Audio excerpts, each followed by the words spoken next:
The United States Air Force has a space research station called Oberon where they train chimpanzees and orangutans for dangerous exploration missions. In a pod, a chromosome-enhanced chimpanzee named Pericles loses control of the system and starts freaking out. Thankfully, this is just a simulation and Captain Leo gets him to calm down with a treat. Afterward, Leo returns Pericles to the lab. Another scientist shows Leo one of their female chimpanzees and mentions that Pericles is going to be a father. The moment is interrupted when Leo gets a video message from his friends at home telling him they miss him. Suddenly the lights in the station start flickering until they completely go out.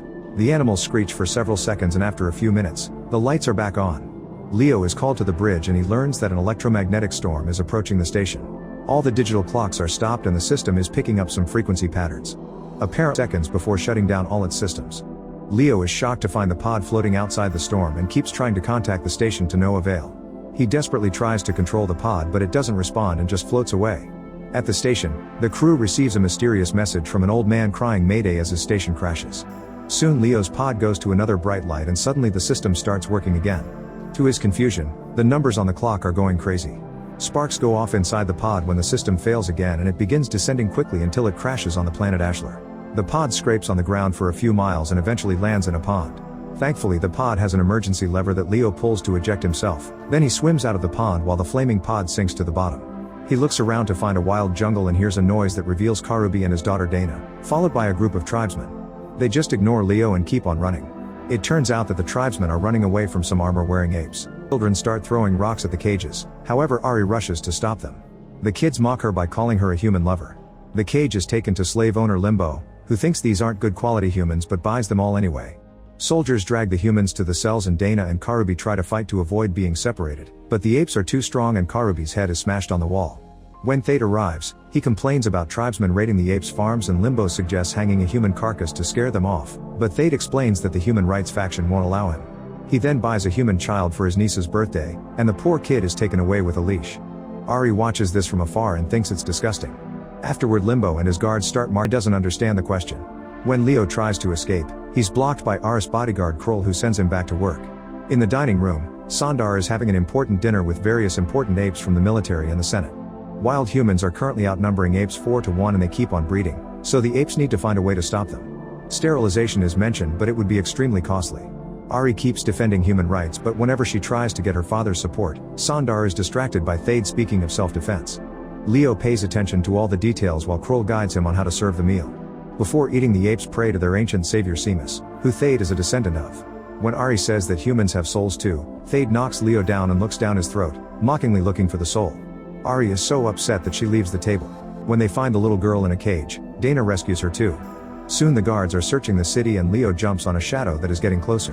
However, it turns out to be Ari and Kroll, who quickly overpower him. Ari wants to take them back because she thinks she can reason with the soldiers, but Leo convinces her to help them escape. A child can't survive such a trip though, so they send the little girl to Ari's house. As Ari sneaks the group out of the city, Adder sees them and comes after them. Karubi tells them to keep going and runs to fight Adder with a torch. However, Adder easily grabs him and lets Thade kill him from behind. Then Thade orders Adder to go after the humans and kill them all except for Leo because he wants to talk to him. Using a secret tunnel, Ari guides the group out of the city. She tries to comfort a crying Dana, who snaps and causes Ari to screech. The humans run to the jungle and Ari follows them after ignoring Kroll's warnings. He has no choice but to follow them too, unaware that someone is watching in the shadows. Leo takes the group to the pond while telling them about his pod, but the others don't believe his story. When Leo calls the apes monk himself to his level, Limbo starts talking about getting along while his foot reaches for a guard's fallen spear, but Leo shoots again to stop him. When Limbo tries to run, the group captures him and handcuffs him. Then Kroll takes Leo's gun and smashes it on a rock because he's afraid that Leo could use it against him. In the city, Thade tells Sandar that Ari was kidnapped by humans even though he knows Ari was helping them. Thade asks for martial law and absolute power to get rid of all humans and Sandar finally gives in. Before leaving, Thade visits his sick father Zaius and tells him about Leo. Zaius then insults all humans and dies. While the group keeps moving, Leo explains that on Earth, apes were held in zoos because humans destroyed all forests. He talks about space training and Ari sees it as proof of humans being intelligent and sensitive. Moments later they reach Kalima and find some really creepy scarecrows.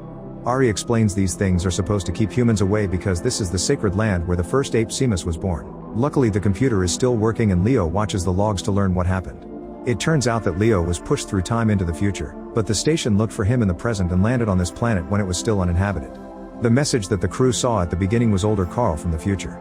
Seamus had been one of the apes from the experiments. In fact, he was Pericles' son. He organized a mutiny and convinced the other apes to take control of the station.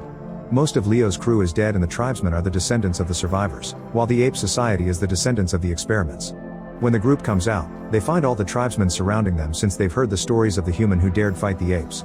In the evening, Byrne explores the area and sees the ape army approach. Leo tells the tribesmen to run away but they don't listen. Meanwhile, Ari goes to see Thade and offers herself in exchange for letting the tribesmen live. However, Thade hates that she smells like a human and process to burn her hand with the slave mark. Then he sends her back so she can die with the tribesmen tomorrow. In the morning, Leo continues to check the computer and notices there's still quite some power left, which gives him an idea. He convinces the other humans to hide behind the station while a small group rides ahead as bait. Soon Thane's army arrives and the first wave of apes attacks. The group rides back to the station as planned, but Byrne accidentally falls with his horse. Leo rushes to help him and they run back just in time. Then Leo activates the station's thrusters and the huge flames bring down all the incoming soldiers in seconds. His way until he can confront Leo, who hits him in the face. A furious Thade grabs him by the neck and punches him before throwing him down. Then Thade gets ready to kill him, but the entire battlefield freezes when they hear an explosion. A light appears in the sky and slowly descends until it reveals the pod with Pericles. The ape army immediately kneels because they think Pericles is the second coming of Seamus. Leo takes Pericles' bag and asks him to make the apes see reason, but Pericles runs into the station. When Leo tries to follow him, he's tackled down by Thade. Ari jumps on them and Thade has to push her off, giving Leo an opening to run into the station. Thade follows him and kicks him down to be mourned equally. From now on, both groups will live in harmony. Leo leaves Pericles with Ari and checks the pod's radar, which finds the storm that brought him here. Ari asks him to stay but Leo can't, so he apologizes by kissing her. When Leo says goodbye to Dana, she also kisses him. Leo finally gets in the pod and starts his journey through space. He crosses the storm and after lots of shaking, he finally comes back to our solar system. Sadly, the pod loses control and Leo can't land it properly, so it ends up crashing in Washington, D.C. When Leo comes out, he's shocked to see Thane's face on the memorial instead of Lincoln's, and even the famous quote has been changed to mention apes. Soon the police surround him and they're all apes too. It turns out